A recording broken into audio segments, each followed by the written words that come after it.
My son texted the CEO for help. He typed with the solemn efficiency of a 4-year-old on a mission. "Uncle Cade, Papa is very sick. Please come fast." I read it twice, sitting up in the dark with the fever banging behind my eyes, and for a slow, ridiculous second, I thought it was a joke. Benji has a dramatic streak. Every scraped knee is a war wound, every tiny inconvenience a tragedy worthy of an audience. But the phone didn't vibrate again. The message hung on the screen like a thrown rope. I tried to stand, and the room tilted. The ceiling light was a white smear. Benji's breathing near my shoulder sounded small and steady, like a metronome. He'd been up for hours, snug on the other side of the mattress, the way he does when I'm sick, as if proximity is a kind of medicine. He handed the phone back to me without looking, then resumed his coloring. Only his crayons were scattered across the nightstand, the paper a riot of blue dinosaurs and slightly concerned suns. "I texted Cade," he said, as if announcing he'd sent a postcard to Santa. "He comes." And then the knock came. 3 quick, certain raps that carried a firmness to them I hadn't heard at my front door in years. My first feverish thought was that we'd been delivered a neighbor with too much curiosity. Then the door opened and the night somehow gained shape. A tailored navy coat, a wool collar still flecked with a few rain droplets, and a face I'd admired from across conference rooms and town hall videos for 3 years. Cade Mercer, CEO of Mercer Dynamics, standing in my hallway with 2 paper bags in one gloved hand and a look that cut clean through whatever embarrassment or fatigue I was hoarding. I know what you're picturing. The CEO, a photogenic rescue in a suit. I had the same ridiculous projection, which made the whole thing more humiliating. But there was no flamboyance. There was urgency. He smelled faintly of citrus and aftershave he didn't need to be wearing at midnight. His jaw was tight. The first thing he did was kneel down, not with pomp, but with a practiced, efficient motion that put him at Benji's eye level. He spoke to my son with a softness that had nothing to do with power. "Hey, champ, are you okay? Did you call Papa?" Benji nodded, proud and terrible in his conviction, 4 years old and certain he'd done the right thing. Cade turned to me then and took my temperature with a hand that was steady and cold at the wrist. 102.6, he said, reading the cheap forehead thermometer of an instruction manual. "You sound terrible." Hearing the number out loud made everything definite. My head swam. I tried to argue because argument is what I always used when I needed to feel in control. "It's a fever. I'll sleep it off." But every sentence felt like a pebble in my mouth. Cade's expression didn't soften into pity. It sharpened into a plan. "I'm calling Dr. Patterson," he said. "Hold on." He stepped back into the hallway and used the phone like it was a scalpel. The tone of his voice sliding into the receiver was different from the absentee CEO on broadcast slides. Immediate, earnest, the kind of voice that made people answer faster. He told the assistant where we were, that there was a high fever, shallow cough, and that he wanted the doctor to come now. He didn't ask me whether I wanted him to do it. He did it. Cade arrived faster than an ambulance.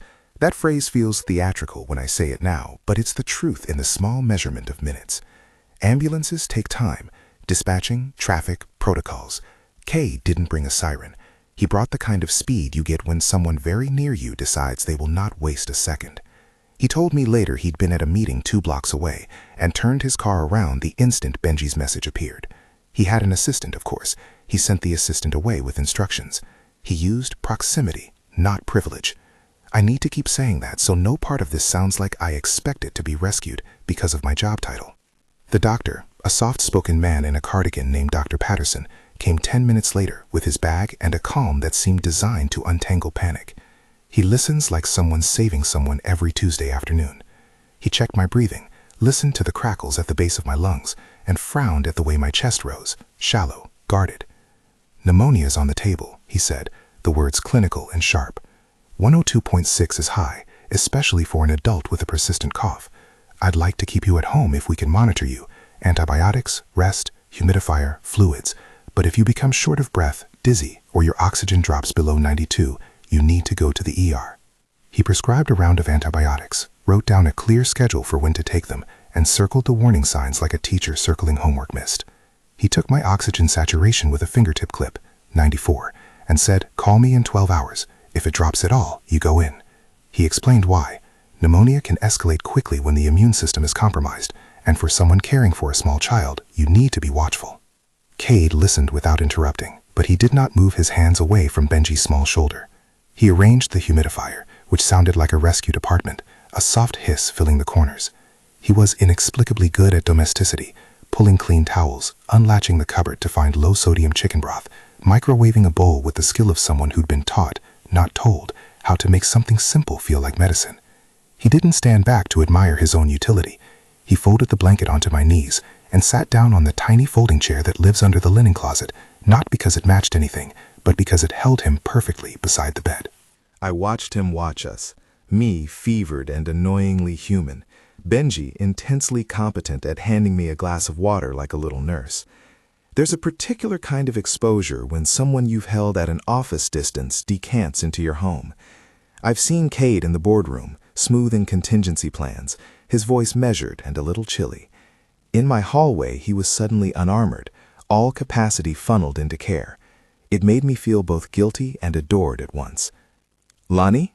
he said quietly, and the name sounded like something he'd rehearsed and then decided to use because it was the only honest thing to say. "I'll stay. You're not babysitting me. You're getting better. I'll be here." I opened my mouth to say no, to remind him that he had an empire and journalists who still liked his face on early morning segments, but instead I inhaled too sharply and the room rattled. "You don't have to," I began, but Benji, with a brusque practicality I admire, interrupted. "Uncle Cade can sleep on chair.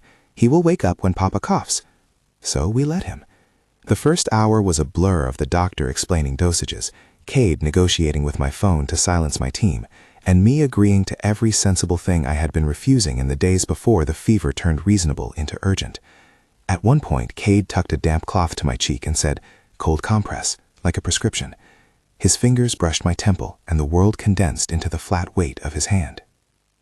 It was in that small pressure that something I'd kept tidy in the margin of my life, my quiet admiration for him, became too heavy to fold into the corner. The overblown inside jokes you keep about people you work with were suddenly louder, in the way a fire alarm is loud when you're finally listening. After the doctor left, he sat on the edge of the folding chair, legs angled, phone face down on his knee. He seemed to be looking at Benji, but he was looking at me through Benji. "I wasn't going to call an ambulance unless you asked, and Dr. Patterson seemed confident about outpatient care," he said softly. "But I wasn't going to leave you alone. Not tonight." "That's not necessary," I said, because it felt like the right and awkward thing to say, like refusing a cape in front of someone offering it. He gave a small, rueful smile. "Maybe it isn't, but sometimes necessary and possible are different things. I could be at a board meeting right now, and I left, because I wanted to be here." You see why I was both mortified and a little delighted. I had been trying to be invisible at the margins of his attention for months, a functional analyst with opinions and a habit of staying late. I'd been careful. Professional emails, boundaries, no lunch dates. I told myself that distance was appropriate. I'd never asked him for anything personal. But Benji, who apparently thinks everyone's a resource if you can text them, had cracked that shell with toddler bluntness. Before the night edged into anything like confession, I did the only adult thing that made me feel like I had agency. I asked about work. "You told Margaret you'd handled..." I stopped because even saying the HR director's name felt like inviting a whole bog of corporate stuff into the living room. The words HR and CEO and relationship in the same sentence are dangerous. He raised his hand, a slow, deliberate gesture. "I already called Margaret," he said. "I told her I was taking the rest of the evening and why. I'll tell her more tomorrow. We'll be methodical about it." He looked at me then, for a long beat. "I don't want this to be a situation you have to fix later because I was careless." The carefulness in his eyes made me feel hopeful and wary at once. Hopeful because someone with control was choosing to use it in a way that centered my needs. Wary because power can be a pressure that erases consent if you're not careful with it. I'd seen messes made by men in suits who meant well and then made decisions that were, quietly and terrifyingly, not mine. I would not walk into that trap. I had Benji, I had my job, and I had a pride that knew how to erect guardrails fast. We muddled through dinner, soup ladled into shallow bowls, Benji insisting on placing the spoon in my hand like he was officiating a ceremony. Cade attempted to spoon soup with the solemnity of a man trying not to break anything delicate. He talked to Benji about dinosaurs like they were something they both understood. He hummed under his breath when the humidifier hissed and hummed. I recognized a song from the lullabies my mother used to sing when I had the flu as a kid. Little normal things knitted the night into something steady and domestic and utterly foreign. Night consolidated into long, eye-blinking vigil hours. Cade answered 2 emails in the first half hour and then put the phone away. He would later tell me he needed to make sure the next day's schedule was secure. I woke at 3 because the fever breaks and falls like low tide. coughing, then sweat, then an electric clarity in the brain. Cade was awake on the chair, dozing with his head tipped back, mouth slack in a way that made him human, a small furrow between his eyebrows. He looked younger that way, without the executive sheen. When I coughed and sat up, he was immediately there, a hand steady on my shoulder, a glass of water waiting. There are thousands of ways to show someone you care. The kind that makes the most noise is the one that turns out to be 100 small, attentive gestures stitched together. A water glass, a damp cloth, a whisper to lean back, a hand on your wrist. He played nurse and confidant without announcing himself as either. "I can sleep on the floor," he said once when I tried to dislodge him. "I have a lot of camping gear." "You're the CEO. Don't tell me you've considered sleeping on the floor because of the aesthetics of martyrdom," I muttered, half fevered and half amused. He gave a laugh that might have been a groan. "My standards plummet when you're sick," he said. "Also," he reached out and took my wrist, his thumb warm on the vein. "You're my colleague, and Benji is important to me. There are a lot of reasons." That last sentence landed like a boulder, and then like a pebble. It was both everything and something that needed unpacking. Important to you could mean many things. It could mean the practical. Benji is a direct report's child. I handle a team. None of these made me feel anything. The other meaning, that they were important to him as people, made my throat go congested with something that was not just mucus. Between coughs, I asked the question that had been on loop in my head for weeks and months and dinners I'd eaten alone. Why? He looked at me like he'd been practicing an answer for a long time, like perhaps he had been building it up in the same way you build a sandcastle when you know the tide will come. "Because I've watched," he said finally, not in a creepy way. "From meetings, from reports, from the way you handle crisis. You show up. You take care. I noticed how Benji looked at you. I noticed you. Over time, I wanted to be in proximity to that." His voice was small there, a man used to commanding rooms, making himself a listener. "I know the difference between wanting and doing. I know how inappropriate that can look, and I've been trying to be responsible about it. Until tonight, I hadn't planned to tell you. I worried, rightly, that it would complicate things." He met my eyes then, steady, patient. "I should have told you before tonight if I felt it. I'm telling you now because I can't." He stopped. The sentence hung like a thread. I wanted to say so many things at once, that I had noticed him too, in the way a person notices a recurring piece of music on the radio, that the idea of him breaking his own rules made me both proud and nervous, that I needed to know his confession was not another power play dressed in sincerity. I wanted to ask about HR protocols and recusal and documentation all at once, and then we weren't in the office. We were in my living room, with a humidifier humming, and my son asleep with a dinosaur under one arm. "How about let's be practical," I said, knowing the feasibility of practicality is sometimes the first thing to go in romance stories. If this is real, it can't be something that dominates my role at work, or your decisions. You saying you want me is..." I didn't finish. It was clumsy and fumbling, and exactly how I felt. Cade exhaled, a sound almost like relief. "I agree. Transparency. I'll recuse myself from any decisions directly regarding your team. Margaret will document it. We'll put a process in place. I'll step back if there's a conflict. I don't want bargaining chips here. I want you to have autonomy." Hearing him explain corporate safeguards in the calm language of someone who knows the machinery of power made me feel at once safer and smaller. It's strange. Comfort is a double agent. It rescues and it cautions. "Will they believe you?" I asked, because part of me thought the optics would be enough to insta-gossip the world. Will they think it's preferential treatment, or that I'm sleeping with the boss? "People will have things to say," he admitted. "That is inevitable. I can manage narratives, but I can't control everything.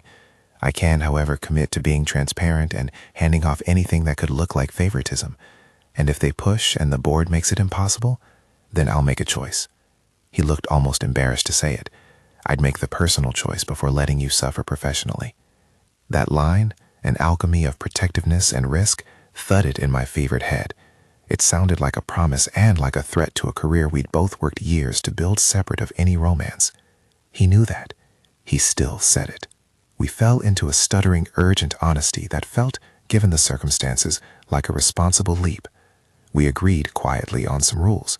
Nothing public until we had a plan, equal transparency to HR, no influence over each other's compensation or evaluations, and a commitment to revisit any concerns as soon as they surfaced. I say we, but a lot of it was him talking and me listening, hovering between fear and something like recognition. Power and balance doesn't dissolve because you say the words recuse or document. It needs constant tending.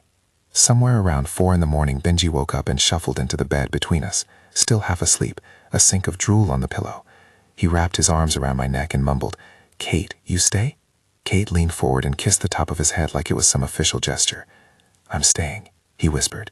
He smoothed Benji's hair back the way some parents do, gentle, practiced. Then he looked at me, his face close enough that I could see the tiny star shape of a scar at his left eyebrow. "I'll stay," he said again, and the repetition made it sound like a choice that had been considered and made, not a whim. That night, in the margins of sleep, I had a dizzying, fever-made revelation. I had been living a life that was silently divided. There was the Lonnie who was practical, who handled spreadsheets and late nights and the steady pressure of performance reviews, and there was the part of me that wanted someone to stay when I was sick and to be unabashedly held in the small, clumsy ways the world affords. Seeing Cade be both the man who shaped strategy and the man who warmed broth with a spoon made that private division feel less like a betrayal and more like a life not yet wholly lived. Morning came soft and syrupy. Dr. Patterson called at 8 to check on me and told me to keep taking antibiotics and to hydrate. He reiterated the red flags. He suggested a chest X-ray if there was any lack of improvement in 48 hours. There are so many ways to measure recovery: numbers, breath counts, and the quiet thing I counted: the presence or absence of someone choosing to be there. Cade brewed coffee with too much cinnamon, a fixative for the hands and for the words we hadn't yet said. Benji declared that the doctor man was great and that Uncle Cade cooks soup like Grandma. My mother cooks very little. Benji's comparison was purely imaginative. And then he stuck a crayon in my ear like a ceremonial instrument and declared solemnly that I was healed. He wasn't wrong in his faith. His faith was enormous and undemanding. We fed on small rituals: soup, cups with lids, Benji's cartoon marathon. Cade and I drifted through a weird domestic choreography. It felt more honest than the polished dances at office parties. He folded laundry like he was completing a meditation, shirts into rectangles, socks like matched pairs of small secrets. He stood watch over Benji while I slept, and I watched him watching me, an observer to his own attentions. There was a moment, simple and unspectacular, when he held a t-shirt up against his chest to smell it. Is that how you test if laundry is clean? And he looked ridiculous and darling and human. At some point, after Benji had been dismissed to a nap by the sofa, and the apartment smelled faintly of broth and lemon, Cade sat on the couch across from me. He set his face like someone about to make a difficult, honest choice. "I should say this," he began. "You deserve to hear it outside the context of you being unwell." The way he prefaced it made my stomach do an unexpected flip. "What?" I asked, because curiosity is a human default. "I didn't get into this until I knew what I was doing," he said, as if defending himself to himself. "I've tried to be ethical about it. If this is something you want too, then I want a relationship that's consensual and grounded. I'll make whatever adjustments necessary at work. I will put everything on paper. I promise to make it safe for you." He stopped, searching my face like a man learning a new map. I felt the heat of it, of declaration and of consequence. "I don't know what I want," I admitted. Saying it felt like taking a sip of cold water. "I know I like you. I know I was embarrassed and relieved when you came, but I also know what can happen when someone's control is wielded in the name of love." "You're right," he said. "I don't want to use what I have to make you feel beholden. If we do this, it will be on your terms. You get veto rights. We'll keep it private until we're ready. We'll talk to Margaret together." His voice narrowed into a promise. "If the board makes it untenable, I'll step back." That line, the explicit "I'll step back," was a kind of safety net. It sounded like a man willing to risk position for the possibility of family. It sounded noble. It also sounded like a decision with real professional consequences for someone who had spent a lifetime building a company. I had complicated feelings: admiration, relief, fear. Each muscle in my chest tightened with the knowledge that the choices we were talking about would ripple into other people's lives in ways neither of us could fully predict. I closed my eyes and felt an absurd and tender pride that a 4-year-old had done what I hadn't. He texted someone when he thought his parent needed help. The text had been a hinge. It had swung open a door I hadn't known I'd left to crack in. The night's ministrations had become more than medicine. They were a ledger of intent, a collection of small acts that, when added together, suggested something like courtship. Soup in bowls, hands on foreheads, the way Cade watched Benji with a softness that was not merely patronizing but affectionate and, dangerously, awake. When I opened my eyes again, Cade was watching me as if reading my answer in some invisible script. "We don't have to decide anything now," he said. "We just have to be honest and cautious." Honest and cautious. The phrase sat in the room like a third body. I wanted to trust him. I wanted to let down my guard and lean into the strange new comfort of being seen. But I also wanted my career and my son and my sense of self to remain intact. There was a 1,000-line ledger of potential costs. There were the whispers that could start in parking garages and end up in performance reviews. There were people on my team who looked to me as a model of how to balance pandemic-era parenting and productivity. I wasn't naive. I had been burned before by people who promised safety and then crumpled when pressure arrived. "Okay," I said finally, because I wanted to give something and because the sound of my own voice steadied me. "Let's be honest and cautious." He laughed then, a small sound that carried a relief I could feel. Benji woke up mid-laugh and demanded pancakes, which Cade agreed to make even though neither of his two left hands belonged in the kitchen. We became a ridiculous, slightly disorganized trio making pancakes at noon, the bowls mismatched, the batter too thick, the smoke detector unhelpfully enthusiastic. The first block of the story ended there, with the mundane and the miraculous tangled together. A CEO in a blue shirt flipping pancakes in my tiny kitchen, Benji smeared with syrup and jelly, and me, still fever-soft but steadier, sitting at a table that felt suddenly like a future possibility that needed careful tending. If there was a soundscape to that morning, it was the hum of the humidifier, the pop of pancakes, and the soft, contained laughter that felt like a promise but not a guarantee. If you're into heartfelt BL stories with messy, honest characters, consider subscribing. There are more nights like this where a single text changes everything. We ate in quiet bursts, interspersed with planning. Cade took a call from an assistant, and with the sort of economy that made me respect him more, arranged for the day's meetings to be handled by his deputy. He told me he would speak to Margaret later, and that he wanted us to write down a plan, boundaries at work, steps for transparency, and a commitment to keep Benji's well-being at the center of whatever came next. I found myself composing the checklist in my head: doctor's follow-up in 48 hours, oxygen checks, Benji's preschool notifications if I needed extended time off, a written recusal for Cade from decisions regarding my team. I had been a project manager in another life, before I had a son. The reflex to list and schedule came back like a tide.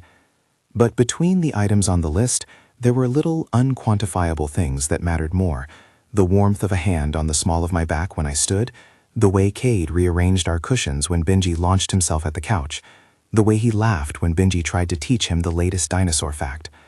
These were the currency of intimacy, and they were all in small denominations. We spent the afternoon in a kind of cautious domestic fairground. Benji's requests were absolute and uncomplicated, and both Cade and I proved thrillingly susceptible to his demands. When he insisted that Uncle Cade read him a bedtime story, Cade read with an earnestness that made Benji's eyes widen like full moons. It was absurdly tender. The CEO who issues quarterly calls gently narrating the peanut butter and jelly escapades of a clumsy dinosaur. That gesture, ordinary and ridiculous in its incongruity, was the kind of thing that settles into the backbone of a relationship, small deposit after small deposit of trust. As the day reached its close, the weight of the decision that hovered between us felt both nearer and more distant. We had acknowledged the imbalance. We had sketched the boundaries. We had made the first brave and necessary step. Transparency to HR would begin with a conversation, not an announcement. But the world is porous. Photos happen, parking garage gossip happens, walls on the internet are thin. When Cade left that night, finally because his assistant sent him an insistent message and the chair had made a permanent shape in his side, he did not leave like a man who was escaping. He leaned in and kissed my forehead, quick and tender, and said, "Call me if you need anything. I mean anything." Then he added, with a laugh that tried hard to be casual, "And for the record, if anyone at the company has a complaint about me being too available, they can lodge it with my assistant." It was both a joke and a declaration. I waved him out, my head lighter than it had been a day before and heavier than it had been the day before that. I felt sick but safer, bewildered but oddly buoyed. After he left, Benji fell asleep mid-story and his small hand found mine under the blanket. I watched the ceiling as the humidifier sighed and thought about the series of events that had started with a 4-year-old's text. The message was so simple: please come fast. It had been an unfiltered plea that bypassed protocol, title, and pride. It had reached someone who chose to act. The speed of Cade's arrival had been practical. He was close, but it had been more than proximity. It had been the shape of care. We were not finished. There were protocols to write, conversations to have, optics to manage. There was also a small and startling intimacy that had been stitched into the fabric of our lives by broth and vigilance, by confession and cautious resolve. It felt, in the fevered and clarifying hours after, like the beginning of a complicated and fragile architecture. We had agreed on the first bricks. The rest would require labor and hard choices. I slept and woke to a world that had not simplified itself overnight. The antibiotics began to settle into me, slow and steady. Saturday turned into Sunday with long phone checks and a schedule of small, deliberate care. Cade checked in twice without being intrusive. He sent a text that said simply, "Heading to Margaret now. We'll do this right." There was a gravity to that sort of practical tenderness that lodged in my chest the way something that is true does. And yet, as I made more tea and counted Benji's tiny breaths on the couch, a part of me kept returning to the knock and the message like a refrain. The opening chord had been struck by a child who trusted that asking for help was the right action. The rest of the song would be how adults answer that ask, with boundaries, with transparency, with a willingness to accept consequences. We were, in other words, only at the end of the first night. The days after that first night blurred into protocol and tenderness in equal measure, a strange twin set of rhythms that kept me both busy and oddly buoyant. Dr. Patterson called again at noon on Monday and recommended a chest x-ray because, he said, given the persistent cough and fever, it's better to be cautious. I went to get the x-ray with Benji tucked under my arm like a small, serious companion. He insisted on bringing his toy dinosaur into the radiology room as moral support, and the technician humored him, making it feel less like a sterile interrogation and more like a field trip. The x-ray confirmed a localized patch at the base of my right lung, pneumonia. Nothing dramatic, but not trivial either. The doctor repeated the red flags and added, if your oxygen drops below 90, you go in. If you're dizzy or have chest pain, you go now. It felt both clinical and intimate, a map of rules to keep me safe. Back home, the presence that had been improvisational on the first night became deliberate. Containers labeled with times and doses, a printed schedule taped to the kitchen cabinet, a small pulse oximeter that Cade refused to let me misplace. He handled the logistics with the same economy he used in meetings, clear, decisive, no wasted words, and somehow that steadied me. He checked my oxygen between spoonfuls of chicken broth and Benji's increasingly inventive requests for dinosaur napkins. He listened to Dr. Patterson's voicemail and returned it with an account of what they'd decided. He also started, very gently, to be a parent in ways that mattered. He learned the route to the nearest urgent care, mapped out who to call for Benji's preschool pickup, and texted my boss to say I would be working from home that week. We did the work of making boundaries practical. That afternoon, Cade called Margaret Cho and asked to set up a meeting for first thing the next morning. He told me later that he'd prefaced the call by saying, I need to create a record and a plan, and then he'd laid out the facts as they were. He'd been present at Lonnie's apartment because my son had texted him. Medical attention had been administered. He intended to stay available in ways that would not affect my professional standing. Margaret's voice had been brisk but not dismissive. She scheduled a meeting. I spent that night waking and dozing between the humidifier's hiss and Benji's soft rearrangings. Cade slept in the little folding chair again, laptop closed, suit jacket folded over the back like a small, ridiculous flag. He'd placed the pulse oximeter on the bedside table, and every time I woke, he was there, patient and present. There's a kind of intimacy you reach only when someone shows up with a thermometer and stays. It's practical, and therefore naked. Margaret's office was the standard glass box with ferns and the smell of coffee that had been reheated too many times. She sat with a tablet and a careful face. We'll document everything, she said plainly. Recusal from any decisions that could affect Lonnie's team, a written acknowledgement of the relationship, and we'll put third-party oversight in place for any disputes. We'll also issue a memo reminding the company of confidentiality and anti-retaliation policies. Transparency is our friend here. She used the word friend like a tool, and I liked that about her. There was an ease to Margaret. She was fierce without being performative. She listened to both of us, scribbled and asked hard practical questions, timelines, who would be privy to certain communications, whether we would like an interim public statement if the rumor started. Cade answered in his calm, precise way, recusal, documentation, and an offer to step down if the relationship threatened the company's governance. He promised to sign whatever he needed to sign. Margaret nodded and promised her part. "We'll do the right thing," she said, procedurally. Procedures are a kind of hygiene. They don't make gossip evaporate, but they create a ledger you can point to when things get messy. We left the meeting with a list: formal recusal letter, HR documenting the circumstances, an agreement that I could take the time I needed without being penalized, and a clear anti-retaliation clause registered in my personnel file. It felt both like scaffolding and a shield. I tried to go back to work the next week in small increments, emails, a half day of video calls, but the world is porous, and memories of us in my living room had already leaked into the thin places between floors, and the lot of people who spend more time than is strictly healthy watching other people's lives. Marcus from accounting, bless him, had taken a picture in the underground garage as Cade left my building the first night. He told someone, likely in a bored, conspiratorial tone, that he'd caught the CEO doing a stealth human thing. Someone else had seen Marcus talking, and because the internet is a bad and indiscriminate rumor mill, an image circulated: a navy coat in low light, a paper bag, a man stepping into a car. That image, small, grainy, and context void, became a headline in a weekend newsletter that likes to stitch together office gossip with stock updates. You can't stop people from imagining motives. That's the thing with optics. They take a story and give it a shape that often has less to do with truth than with appetite. The image made rounds. I found out not through a benevolent friend, but by the cooler silence of my inbox and an awkward set of glances at video calls. People asked practical questions. Others whispered assumptions. Someone on my team asked, in earnest, if I'd been coerced. I answered with truth.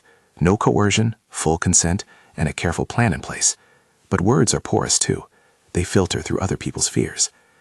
HR convened a formal conversation. Nothing punitive or accusatory. More of a debrief and a question of whether anyone felt pressured. There were wincing moments, a few awkward accusations thrown at Marcus for being opportunistic, and Margaret, like a careful surgeon, cut through the noise. Documentation would be available, and anyone feeling uncomfortable would have an impartial channel to report. She also arranged for a third-party reviewer to oversee any evaluations that might involve me for the next year. That felt strangely life-giving, the architecture of safety again.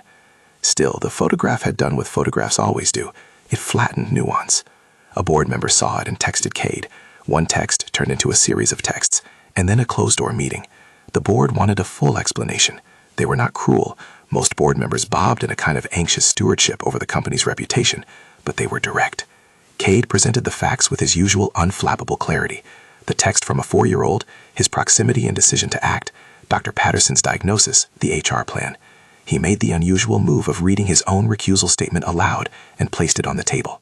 He explained the measures he and Margaret had taken and acknowledged the risk to the company's optics. He also told them unavoidably that if the board found these measures insufficient and demanded a choice, he would rather walk than let Lonnie's career be collateral. There were long, sharp silences. Governance is a craft built on minimizing risk. Executives who voluntarily increase their personal risk are, frankly, a headache. A few board members worried about investors and public perception. Others, more pragmatic, asked pointed questions about how the recusal would be enforced. There was one board member, Elena Park, who asked a question I remember because of the quiet way she asked it. Have you thought about how this will affect Lonnie's team? The optics aren't just public, they're internal. People follow leaders' cues. Cade answered by letting the ledger speak, third-party oversight for performance reviews, HR channels for grievances, and a commitment to make any changes in governance transparent. In the end, the board voted to accept the plan with the caveat that Governance Council would audit its application for 6 months. It wasn't a blanket exoneration, and neither Cade nor I expected absolution. It was a process. It was, in some ways, more important than a clean ruling, because it included eyes to watch over decisions that could be colored by proximity or power. We both left the meeting exhausted and braced. The rumor mill kept turning. For a while, there were quiet slurs from a few corners of the office, an early morning joke whispered in the stairwell, an offhand comment in a Slack thread. I felt those like mosquito bites, irritating, easy to brush off, but cumulatively making the skin tense. Cade handled it the way he handled most things, decisive and public. He addressed the company in a Tuesday memo, not a grandstanding email, but a measured note that told the truth. He acknowledged the personal relationship, reminded everyone that he would recuse himself for matters affecting Lonnie's team, and announced Margaret's oversight plan. He framed it in human terms. He told them, simply, that family can show up in complicated ways, and that the company had to respond with policy and care, not rumors. The memo didn't stop gossip, but it moved the argument into daylight. People had something real to point at instead of the sticky rumor. HR followed with a company-wide refresher on anti-retaliation policies and how to report concerns. Marcus got a formal reprimand for taking and circulating the photograph without consent. He was required to attend an ethics seminar and issue a private apology. It was not dramatic. There was no public firing, because firing would have felt performative and unfair. But there was consequence and a note in his file, enough to mean this wasn't a free-for-all. The months that followed were a study in small things stitched into continuity. We took care of the practicalities.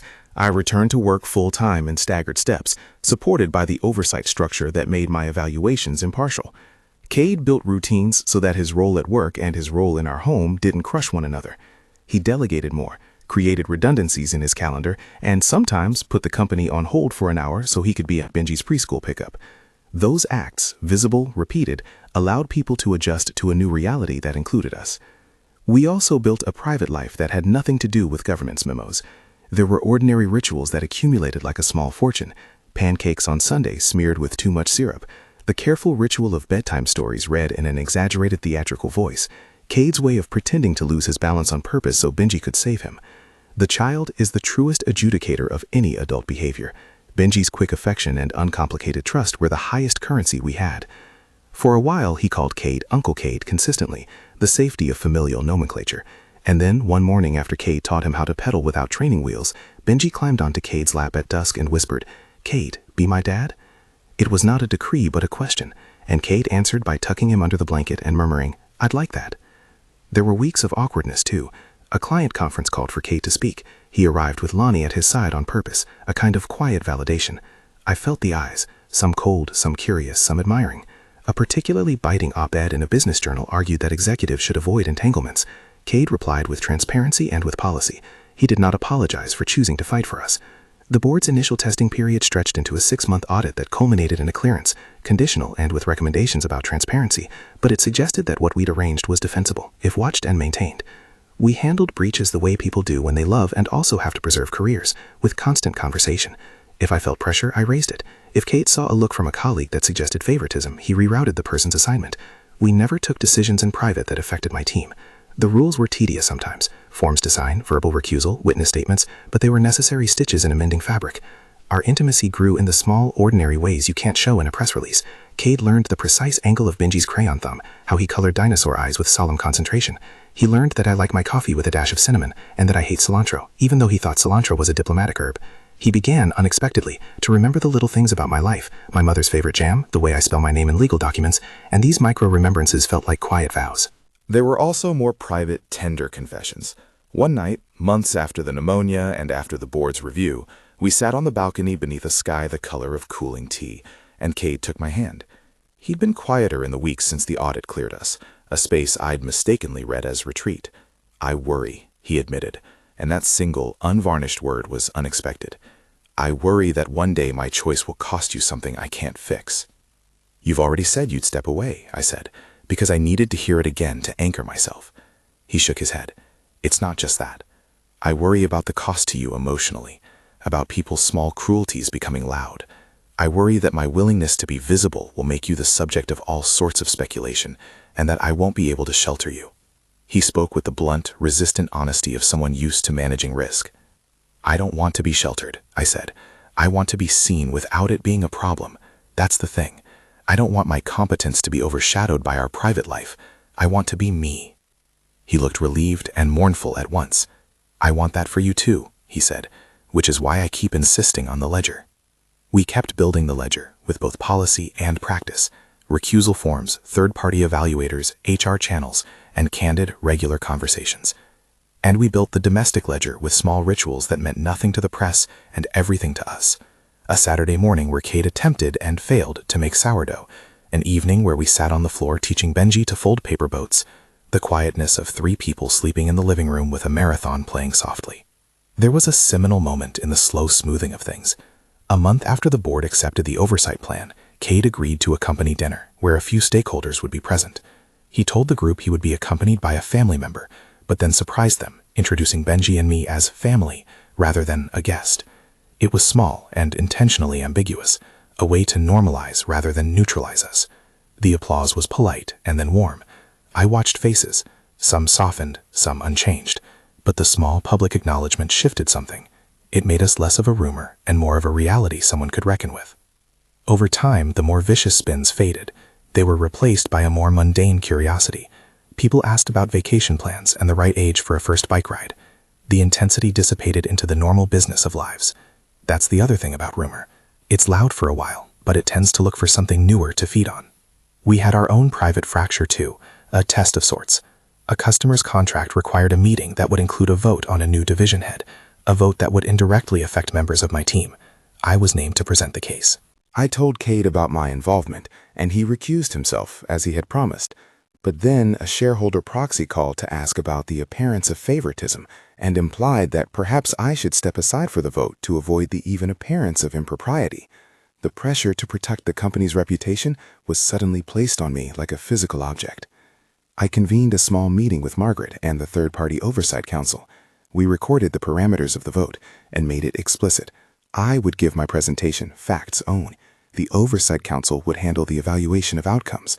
An independent observer would be present. I was nervous that by staying, I would be perceived as selfish. I was more nervous that by stepping aside, I would be perceived as weak or as someone who could be brushed aside. We chose to proceed with maximal transparency.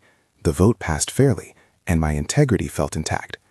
Cade, who watched the outcome with attention that made him look fragile in a way that suited him, took me aside afterward and held me like a person anchored against a storm. "I'm proud of you," he said. "You handled it like a leader." I laughed, a short, incredulous sound. "You've become my safety net and my hype man," I said. "That's a job I will gladly occupy," he promised. With time, the public spectacle subsided into the background thrum of work. We had moments of ordinary happiness, an impromptu picnic in the park where Benji discovered that ants were not to be bargained with, a camping trip where Cade tried to demonstrate fire building, and Benji insisted on bringing his nightlight, which we honored because the child is the boss of his own fears. We navigated the small crises of parenting, school reports, a scraped knee at recess, and the company's larger structural concerns, quarterly reports, and acquisition that required extra meetings. Our relationship found its place in the interstices, held not in saccharine stillness, but in real life's practicalities. Then came the night of the proposal, which was not a thunderclap, but something quieter and deeply considered. Cade had talked about it, rarely and always hypothetically. He asked once whether I'd ever want a public gesture. I said the truth. I liked the idea of being chosen in private and acknowledged in public, if the public acknowledgement could be a celebration rather than a showdown. He understood that right away. We agreed on the plan that mutually honored our need for both privacy and affirmation. There would be a small dinner at a restaurant we had found in the city months earlier, one with warm light and a little garden patio. We invited only 2 couples, people we trusted, and Benji, because being asked what to wear for a dinner without your child present is a cruelty I won't inflict on anyone. The restaurant was a warm cocoon, low lanterns, the smell of citrus and rosemary roasting, the clink of wine glasses. Cade was practiced at composed gestures, but that night he was slightly undone. He fumbled with the napkin and his fork, made too many small jokes, and kept looking at the patio door as if the air outside might blow some secret into the table. Midway through the main course, he excused himself and returned holding a small box. He sat down, took my hand, and said, "Lonnie, do you remember the first night?" Benji's text was a single sentence that rearranged my priorities. I turned around, and the world got clearer. He reached for the box, and the quiet that followed felt like the space before a photograph is taken. I can't promise the world will be easy for us. I can promise that I will be present, and that I will build whatever is necessary to protect you both. I will keep recusing myself where needed. I will sign the ledgers and meet the audits. But beyond policy, beyond boards and oversight, I want the ordinary things. Pancakes, bedtime stories, the clumsy way you laugh when you're trying to hide that you like my cinnamon in your coffee. Will you marry me? I had imagined answers to this question at odd hours, in the shower, while doing laundry, in the long caverns of sleepless nights. But when it happened, words tasted thin to me. I looked at Benji, who, in an adult demonstration of timing, declared, loudly and with the timing of a small basilisk, "Say yes, Papa!" And then at Cade, whose eyes were soft and tremulous. It felt like the house of my life opening another door. "Yes," I said, because it was the truth, and because I wanted to build with him. Benji cheered and attempted to climb into my lap, so Cade scooped him up high in a victory that made the other diners laugh and clap. It was small and enormous at once. The proposal didn't end the conversation about optics or policy. If anything, it sharpened the need to be deliberate, because vows changed the stakes. We met with Margaret a week later and updated our documentation to reflect the new relationship status.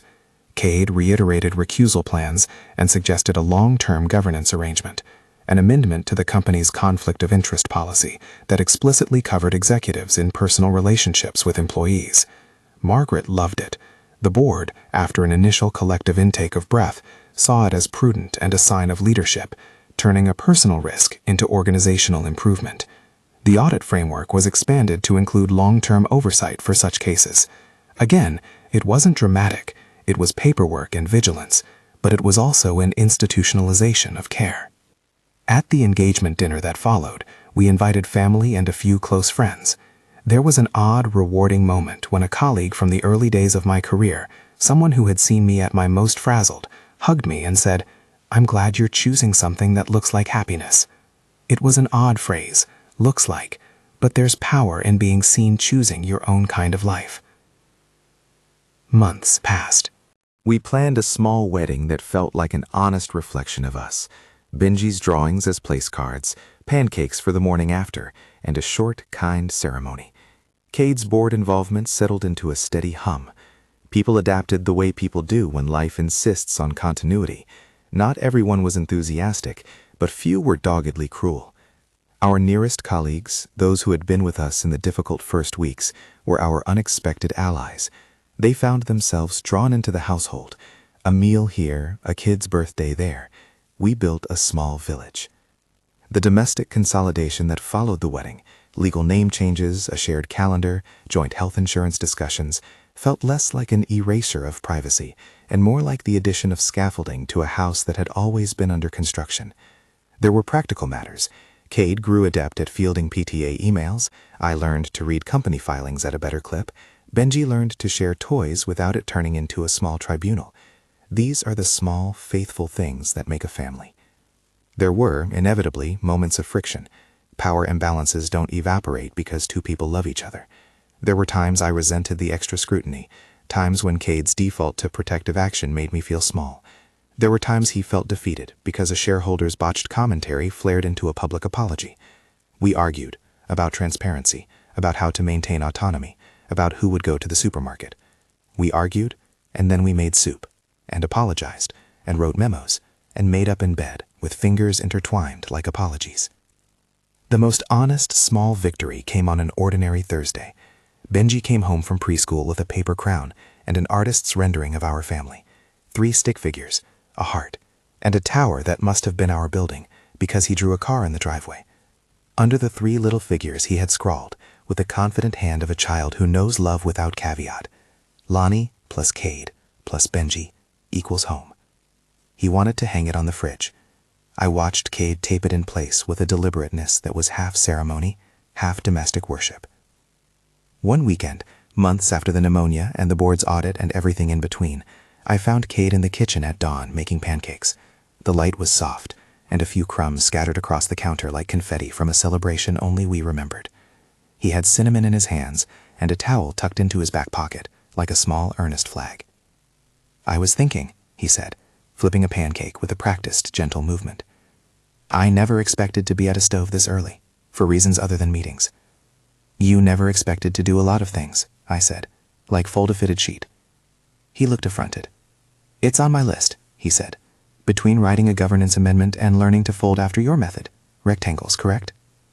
I smiled because it had been Cade who had taught himself to fold. The country of our life had been making new laws and then learning to fold laundry in humane ways. It was domestic and dignified. We did a small thing then that became an emblem for me. We read Benji's preschool newsletter together. It was a low, almost silly joy, learning that his class had a baking day and a weather lesson. But the tilting of the small ordinary into shared ritual felt like a fortress. Time smoothed the ragged edges of notoriety. The meeting room where we had once faced tense questions now occasionally hosted our holiday potluck. People who had whispered in stairwells were now people who'd asked to schedule a playdate for their kid.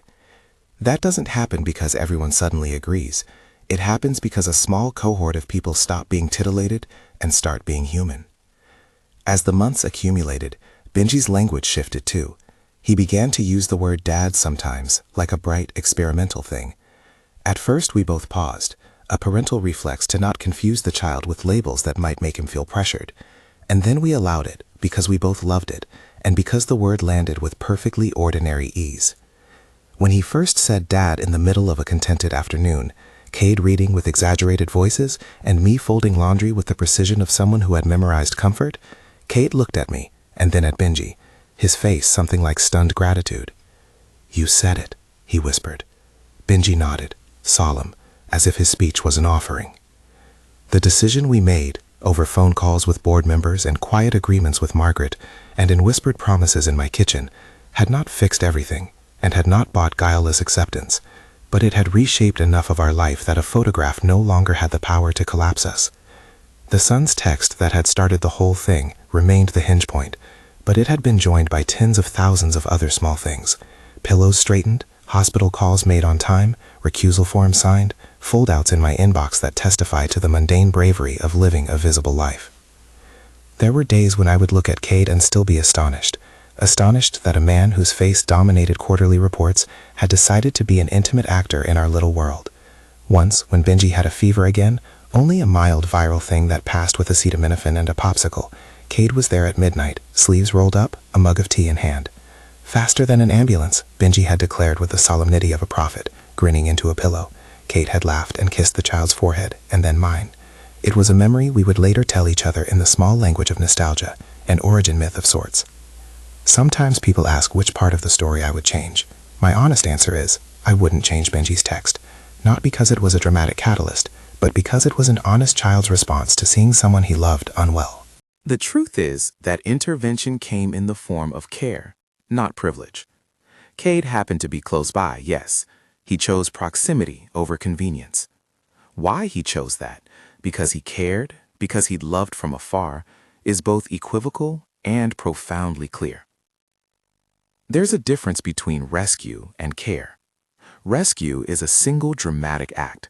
Care is a long accumulation of small gestures. Cade had done both. He came faster than an ambulance that night because he could and because the message had moved him. But then he stayed and rewrote policies and recused himself and signed forms and made sure the third-party oversight existed. Those acts mattered as much as his arrival. On a clear week, several months after the pneumonia and the engagement, and after the board's conditional clearance, we stood together at the small playground across the street. Benji was learning to swing himself and kept looking back at us with the enormous pride of a child teaching his parents that achievement. Cade stood behind him, steadying the chain, his hands large and sure. I watched them, the three of us in a brief tableau that could have been extracted and framed, and felt the surprising lightness of being allowed to exist in a life I'd chosen. We still have practical rules, documentation when something touches work, recusal when necessary, open lines to HR. We keep making lists, a habit for me, a new affection for him. We have made mistakes, small, selfish fixtures that required apology and humility. And we've made up with clammy, late-night pancakes and the sort of tenderness that's more action than adjective. I keep that first text in my phone, not as a relic, but as a reminder. It's a small line from a 4-year-old typed with the blunt efficiency only children possess. Uncle Cade, Papa is very sick. Please come fast. The sentence still reads like a kind of prayer. It was, of course, an invitation and a demand. It bypassed protocol and went straight to the heart of who was nearby and who was willing to act. When people ask me now how we navigated the excruciating mix of affection and authority, I tell them the dry parts, Margaret's careful minutes, the recusal form, the third-party oversight. I tell them the practical things because they matter. But I always end with the tender, obviously human stuff. The way a man in a navy coat learned to fold fitted sheets, the way a boy chose with the bluntest honesty he had whom to call when he saw his parent unwell, the way a CEO who could command emergency logistics chose to bring soup and then stayed. If there's a closing lesson, it's this.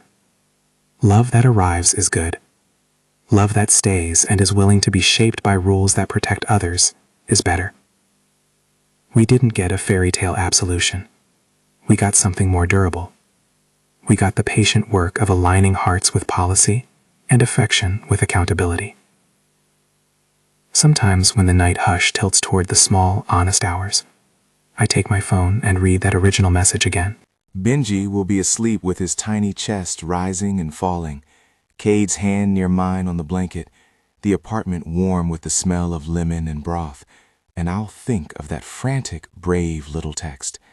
It's not dramatic to say it now, but in a way, it reads like destiny.